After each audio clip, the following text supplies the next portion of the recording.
Fuerzas intermoleculares de los átomos de hierro.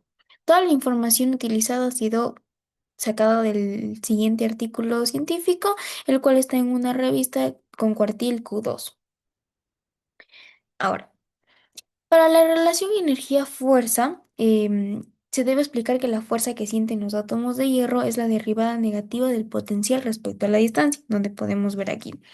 La interpretación es que si la pendiente es negativa, la fuerza es positiva, es decir, repulsiva. Si la pendiente es positiva, la fuerza es negativa, es decir, de atracción. Y si la pendiente es cero, pues la fuerza es cero y es decir, que está equilibrado. Ahora, el modelo de referencia utilizado es el potencial de Lennard-Jones, en donde podemos observar aquí. El primer término representa la repulsión de corto alcance, el segundo término la atracción de largo alcance y el término fuera del corchete representa la profundidad del pozo y los términos del numerador representan la distancia desde donde el potencial es cero. Ahora, para el sistema de los átomos de hierro, representamos la curva potencial-distancia en donde se representan dos variables, el potencial de energía y la distancia interatómica. Desde el infinito hasta 6,5 angstroms, a distancias mayores del radio de corte, el radio de corte es 6,5 angstroms, la energía es constante, es decir, es cero. Los átomos no interactúan y es el estado de gas libre en donde las individualidades son independientes.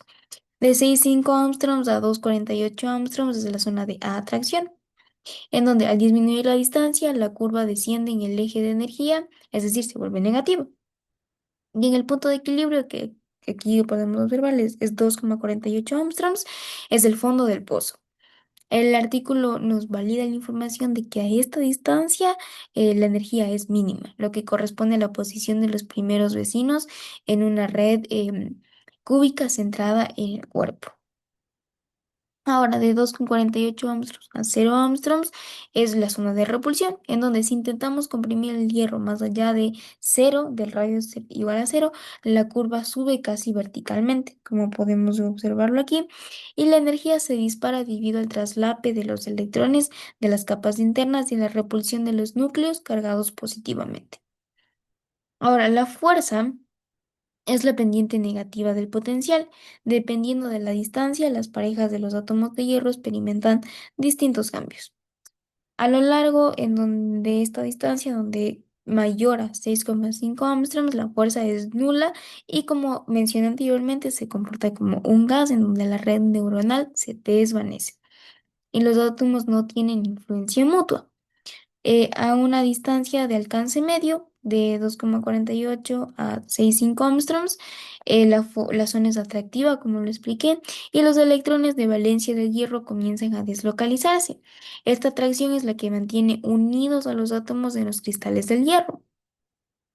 Y a la distancia de equilibrio, la fuerza neta es igual a cero, en donde las fuerzas de atracción electrónica y las de repulsión están perfectamente balanceadas.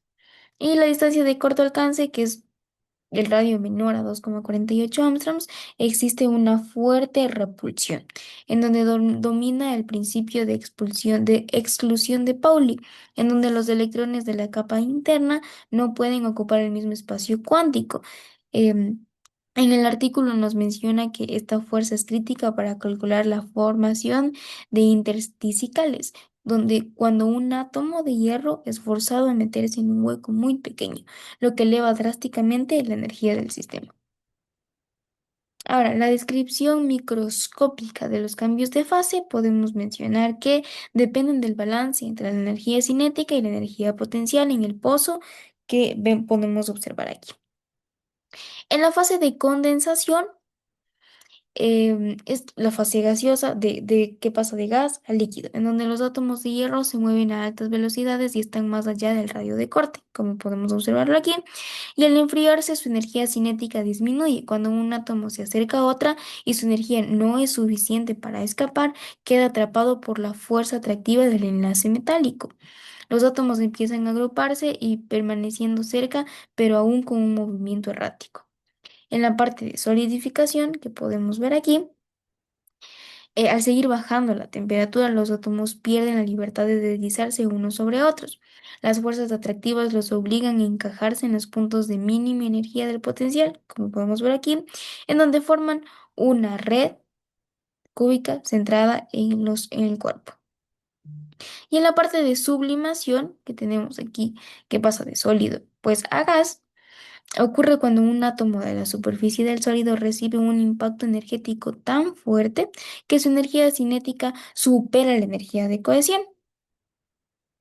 Ahora, analizando la vibración en la fase sólida, la vibración de los átomos en la fase sólida, los átomos en la fase sólida no están quietos, oscilan dentro del pozo potencial como la curva es asimétrica, es decir, la parte repulsiva es más empinada que la atractiva, la vibración tiene características un tanto similares.